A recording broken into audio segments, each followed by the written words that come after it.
Daphne Maxwell Reid. This is just an acting-heavy show, and I love it. As I mentioned at the top, Daphne, known for her role in the last 3 years playing Aunt Viv on The Fresh Prince of Bel-Air. You can catch her cameo in the new reboot. She looks great. Bel-Air. Also, Daphne has done so many other amazing things. She's very talented at photography. She has a cookbook, Grace and Soul and Mother Wit. She has a custom clothing line. I mean, you've lived many lives, Daphne. Welcome to the show. Now, if I can jump in just to interrupt and then I'll get out of the way. Yeah, I'm not on mute or anything. No, okay. you are I won't good. talk. I apologize. You are good. Welcome, welcome. Thank you. Thank you so much, Geno.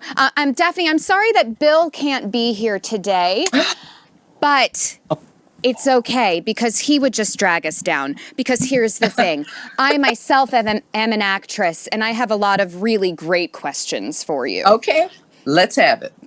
Let's get to it. Well, first, I would love to know a little bit about your experience joining the cast of Fresh Prince of Bel-Air 30 years ago. You were the second Aunt Viv. And I know there was a lot of, confusion, some controversy over the replacement of a character. So do you remember anything about your audition or about the role at that time? Would you mind sharing? Oh, not at all. I had been invited to audition for the show when it first started. Oh. And my husband and I had just completed 3 back-to-back television series that we were starring in and producing, and we were a little pooped. So we were going to move to our farm in Virginia, and they said, "Oh, we need you to audition for this sitcom starring a rap star." And I'm going, "No." I'm going home. Yeah. So I did. I went home and had a lovely time all summer. And then I turned on the TV that fall and saw The Fresh Prince of Bel-Air. And I said, "Oh, what a cute show." Thought I missed my opportunity. Wow. And then 3 years later, they called me at my little farm in Virginia and said, "We want you to come audition for the role of Aunt Viv." And I said, "But you already have an Aunt Viv." Yeah. And they said, "Please come in and audition." And I said, "Sure, love to go to work." So I auditioned against 200 other women. Oh, it wow. took about 2.5 weeks and about 5 auditions. But the last 3, I got to audition with James Avery. And I think that must have sealed the deal because our chemistry really worked. I fell in love with the guy. I mean, he was a dream.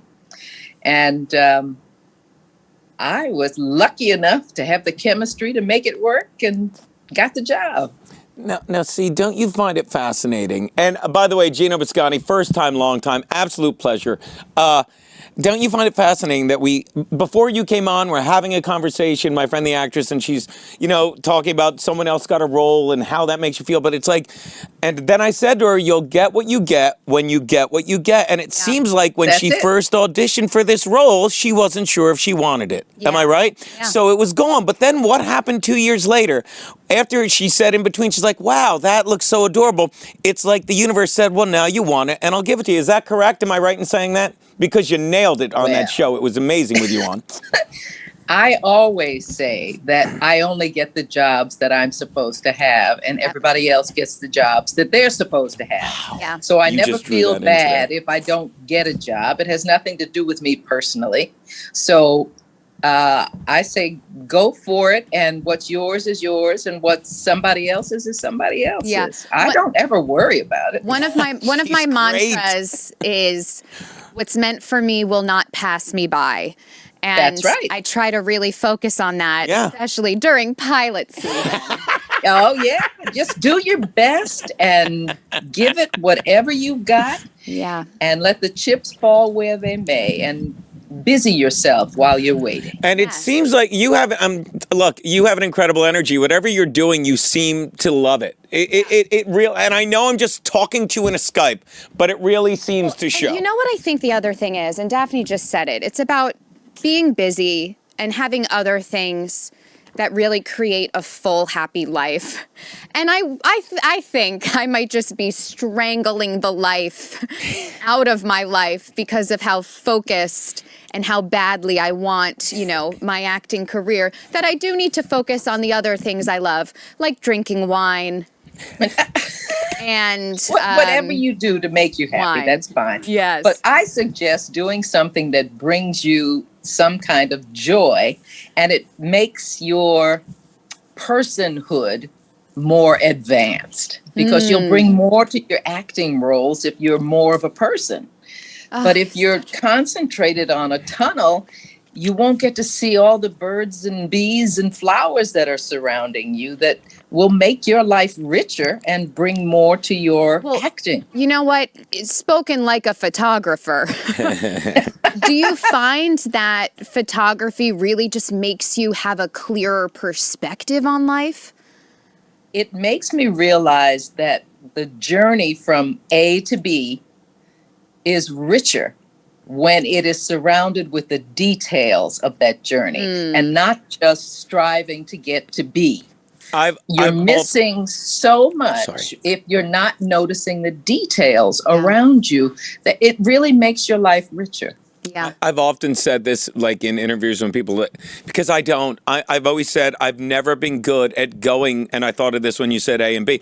I've never been good at going from point A to point B in my career. I do some stand-up, I dabble in some acting, but I've always enjoyed, and you know me, I always immerse myself and show so much gratitude for whatever I'm doing in point A, that point B inevitably shows up, even though I don't know what it's going to be. And I think that's kind of, because if you just focus on where you are, it's like you have nothing but, you're like, I can't believe I get to wake up every day and do what I do. I can't. I'm waiting for someone to walk in the door and be like, you can't get away with this anymore. And that's how point B inevitably shows up. But it's, again, I always say it's easier for me because I don't have a wife, a child, you know what I mean?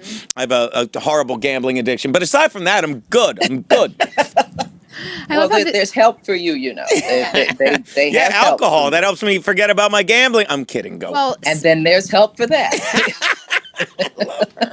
This is really turning into a therapy session for all of us. Everyone. Yes. Now, All speaking right. on terms of career and advice, I found this story, and I have actually heard this piece of advice before. Will Smith was, being that it was the 30-year anniversary of the start of the show, he's done a bunch of interviews, and he said when he was first given the opportunity to audition, as you said, he started out as this young little rapper, and he was asked by Quincy Jones if he acts, and he lied and said yes. And he says, I think it's important as a rule, if someone asks if you can do something, always say yes, even if you can't. And I have had acting teachers who have told me, if they ask, can you play the trombone? You say yes. Then if they are in the room with a trombone, they ask you to play it, you do your best. And then when they look confused, you say, well, you didn't ask if I could play it well. You never want the opportunity for an outright no. Right. So I'm wondering if you have any other sage pieces of advice, or you want to expand on that one?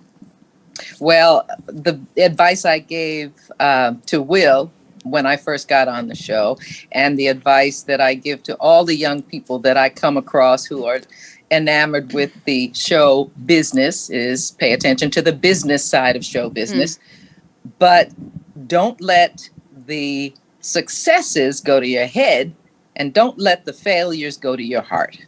Oh, that's cute. I never heard that one. Yeah. Oh, that's good. My husband told me that.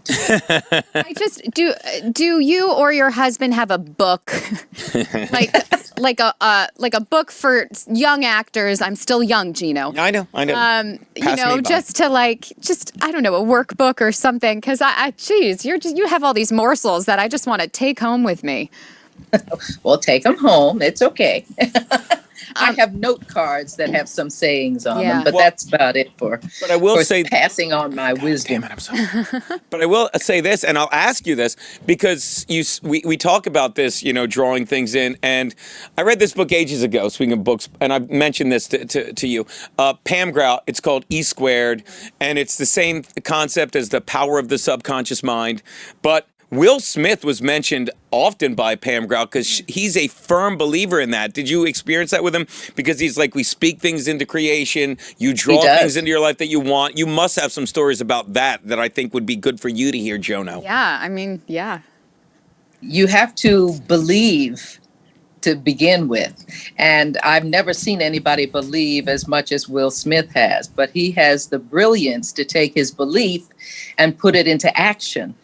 And he is one of the most dedicated, loyal, and focused men, women, persons that I've ever met. Wow. He has done what I attempt to do in learning as I go.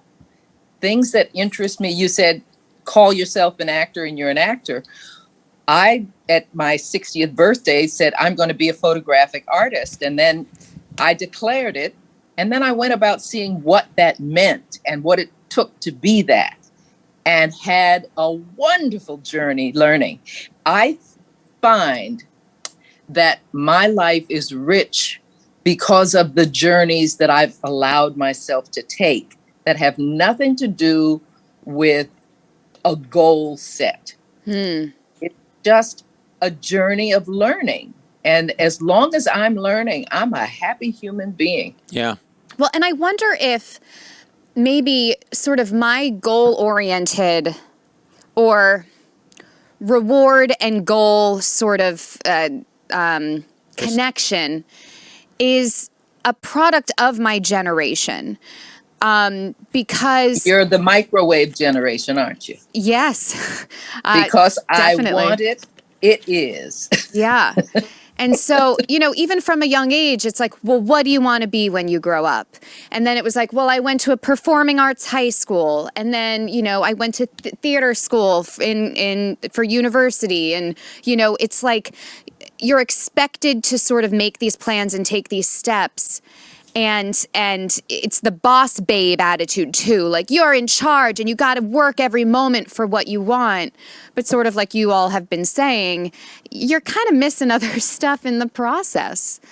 Yeah, and that other stuff is what gets you the end game that you're looking for. Yeah. Because there are lots of paths to get into acting, and it doesn't mean you go straight at it. You may have to go around to the left or the right, or practice doing something else, hang around sets and be a PA for a summer. I mean, do things that get you in the environment that you want to be in, but you don't have to bullnose it and go straight at it. She's great. Yeah.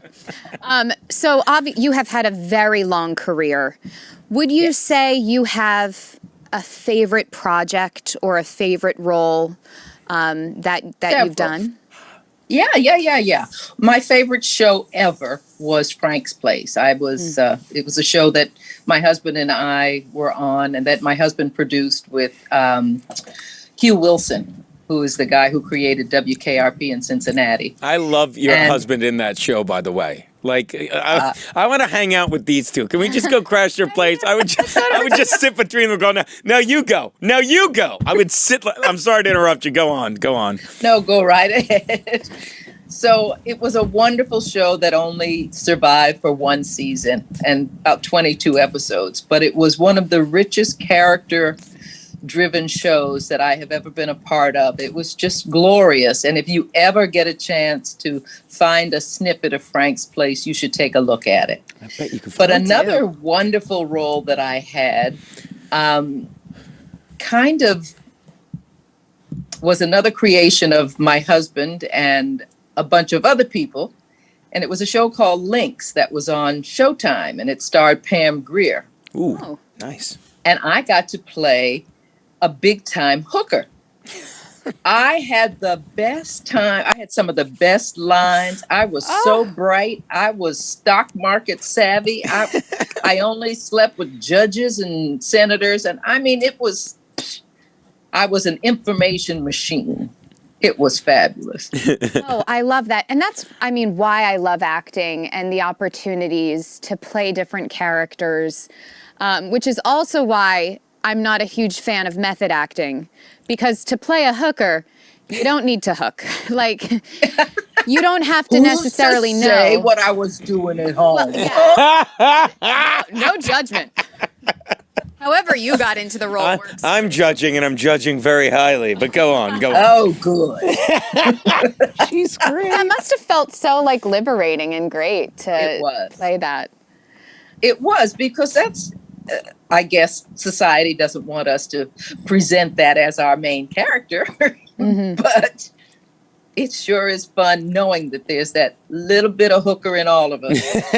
It was, Especially it was Geno. a fun role to play. Putting that on a business card. Well, speaking of your husband, Tim Reid, you both have been married for a very long time. Awesome. You also work together. You've worked on projects together. What advice do you have for couples? I myself am dating a fellow actor. Meal ticket. He and I have been together for almost 7 years. So, like, what advice do you have for us as actors moving forward in our relationship? Why are you two not married? Oh, shit. Oh, shit. What you waiting on? It's She's the coming. It's best. coming. At first, it was me being very anti-marriage Because- Semitic. You're very anti-Semitic. Because I didn't want anyone to weigh me down. Truthfully, but after the pandemic, look I at the other side realized. of that. Look at the other side of that coin. You Yeah. didn't want anybody to weigh you down. You want somebody to help you fly. Yeah.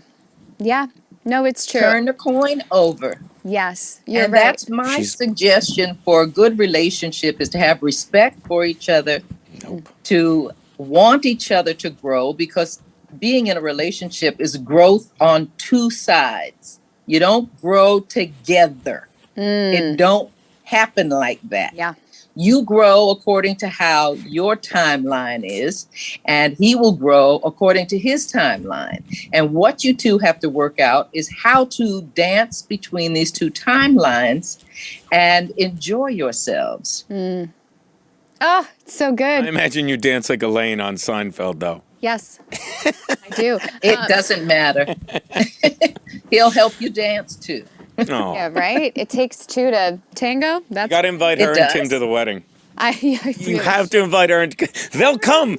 She's the kind of person that would just show up. Yeah, I was invited. I talked to her for 20 minutes with some drunk, loud idiot, and they invited me to the wedding. It's a...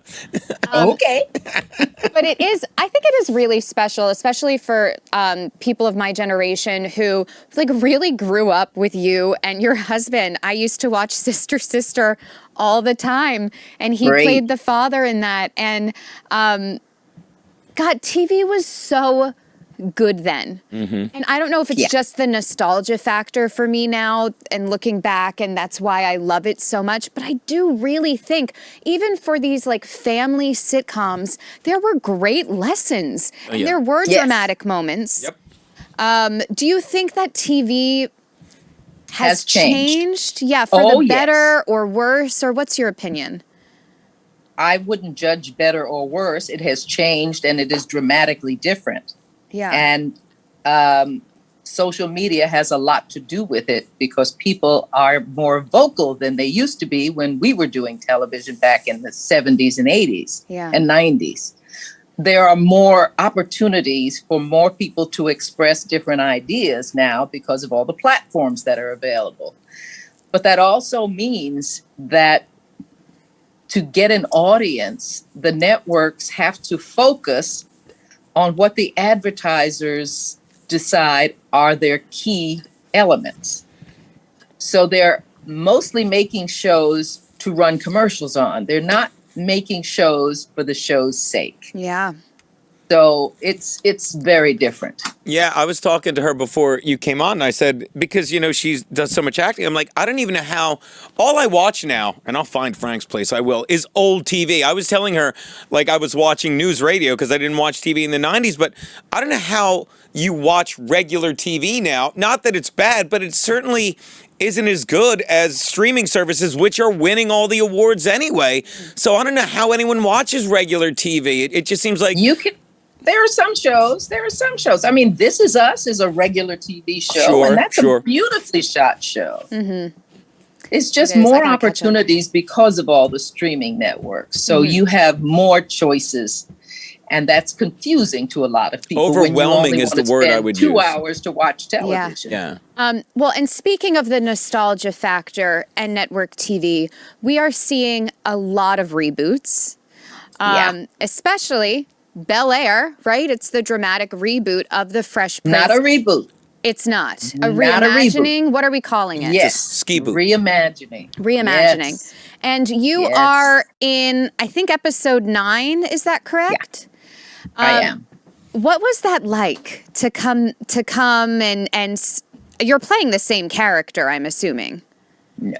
No? Ooh. No, there is an Aunt Viv already in Bel Air. She's Aunt Viv 3.0. I'm 2.0. Oh, I see. It's over. Great. Okay. Is it like an episode of Lost, and it's like what would have happened if certain things, and it's like you just show No. up? All right. It's No. taking place in She's the like, no. same in the same time period. Is that what it is? No. No? Oh my God. I think I just All right. need to watch. Let's just leave. Let's just you're screwing this whole up. Bel Air is a total reimagining of the basic story, the fish out of water story of the Fresh Prince leaving Philly. Philadelphia and moving to Bel Air with his uncle and aunt. They are now well-rounded characters, which we could not express in a half-hour sitcom. Mm-hmm. But we know about their loves, their lives before they got to this point that they are today. It's different characterizations of the same conceptual idea. Got it. And it's beautifully shot. If you're not watching it, shame on you. It's No. Shame on just me. beautifully shot. Yeah. Sorry, I was watching the finale of The Bachelor last night. You Which, disgust me. listen, if you want to talk about a TV show that has never been nominated for an Emmy, real story. And I never. wonder why. Yeah. So yeah, reboots, I think it depends on who is on board and what the story is, and No. I don't know. But in general, No. I'm not usually a fan. Our shows were of its time. Yeah. It was lightning in a bottle. It was all Yeah. of the stars aligning and the chemistry working. And you can't just pluck that in a new time zone and make it be the same thing. Yeah. It ain't gonna happen. Yeah. No, I've said that. We do a podcast on this network, and it is not even worth mentioning to you, but it's stupid, silly fun. But I've said it's lightning in a bottle. You just luck into it. You don't sit there and be like, this is what we're going to do. And I think that helps you do what you do because you don't take it for granted. You sit there and just sit in amazement with whatever project you're doing, whether it's our silly little podcast or it's the Bell, and you just know, you're like, wow, I'm in the middle of something amazing. The people who complain about, oh, it's not the same as the sitcom, watch the sitcom and stop watching Bel Air. Yeah. It's still running. Enjoy yourself. You're like, I'll still take those residual checks. Hello. Now, something I do want to touch on a little bit. Mm-hmm. And speaking of social media, this is a term that I didn't know existed, but now I think is funny. Nepo Babies. Nepo Babies is short. Do we get to guess?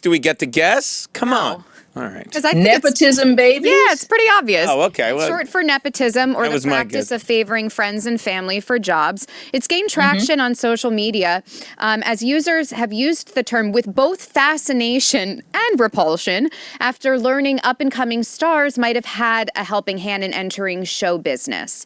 Now, there are casting directors who say it's common in the industry. This isn't exactly a new trend. That's not shocking. Also, there's a genealogist who contributed to this article saying there is anecdotal evidence that shows that someone usually has an aptitude for talent if their parents or grandparents do. But, it's also about having access to education and training. And environment. Environment, the opportunities there to meet the right people at the right time. I like to believe that yes, there are more opportunities, but for every child actor we see that has made it, there are a dozen more that haven't. Yep. Because I really do think to have longevity in this industry, the talent does have to be there. Sure. At least that's how I sleep at night. But there's so many people who get an opportunity and it doesn't work. Yeah. And it doesn't last. And they feel, I mean, it's time for them to find another something to do. Yeah. But nepotism, I mean, this whole business is based on being chosen. Yeah. And if you're in the room, you're more likely to be chosen if you're not in the room. Mm-hmm. Yeah. So environment, being around the business helps, but doesn't guarantee. I mean, I've known some people who have been extras for 40 years. That's all they get to do. Well, listen, it's a great way to keep your health insurance. I'll tell you that That's much. right. But I also think and your wardrobe too. I also think the Nepo babies, you said, it's like you could be if you don't have a passion for it, if you just do it because, and I'm not even faulting them because, well, dad was an actor, mom was an actress, I'm going to be one like them. And they don't even realize they don't want to do it until they start doing it. Yeah. So I could see how that would be like, sure, they're a Nepo baby, but like, oh yeah, and they kind of fade out of it, which Sometimes I'll watch a movie. My boyfriend and I will watch a movie and he'll say, what happened to that actress? It's a shame that actress hasn't been cast in anything in however many years. And I say, maybe she didn't want to do it anymore. Yeah. Maybe she did it and had a good time, but her life trajectory has changed. Kelly McGillis? I don't know. There's so many. Kelly McGillis. Is it Kelly McGillis? I really can't remember. It's Kelly McGillis. But, yeah. But on that nepotism front, a lot of people are doctors and they have children who grow up to be doctors. Sure. I mean, what's the difference? Yeah, no, it's true. Nepotism is it exists in every industry. My mother was a teacher. My brother became a teacher. My father was a farmer. My mother said, my boys are not going to be farmers. They're not going to be farmers. So, yeah. So I get it. Yeah. Yeah. I like to think in another life I was born in the Coppola family. Me and Nick Cage. Oh, is that where you want to be? Ooh, Listen. dirt. She's got dirt on him. Come on. They got wine. They got acting. Everything you want. They have all They the got things. directing. Yeah. They got producing. They Yeah. got bankruptcy. What else do you want? Bankruptcy is how you know you've made it. There you I'm go. Just saying. There you go. Oh, don't let me get started. Oh boy. So On somebody with 13 bankruptcies to his name. wait, who? Ooh. Who does? Well, somebody elected him as president. Oh, shit. I didn't even get that either. So I know that you have another show that you have to do soon. So we'll end here, but I do want to give you some time to plug and promote things that you have going on, where people can see you. Any last words? I have a website, but there you go. See that name? Yeah. Write it down. It's Daphne Maxwell Reid. It's DaphneMaxwellReid.com. Go there. You'll see the books I've written, the photographs I've taken, the coats I've made, the card collections that I've created, the masks that I've made. You'll also see my acting reels. You can see everything about me on my website. Go there and be sure to buy something. Yes. I love that. Buy something. Treat They yourself. each have a story. So I'll tell the stories when you buy some. Incredible. Yeah, do your taxes, get your refund, buy something. Buy On some. Daphne's website. Thank you so much, Daphne. I really appreciate you coming on. I had such a great time. I wasn't even supposed to be here, and I'm just playing with house money. So it is excited. such a pleasure to meet you. I will go to Very your nice site to and buy meet you something and too. just try and steal some of your energy. I will try and vampire some of your amazing energy. Yeah. Go get it. Go She's get great. It. Guys, have a wonderful week. And best to you, my dear. Thank you so much.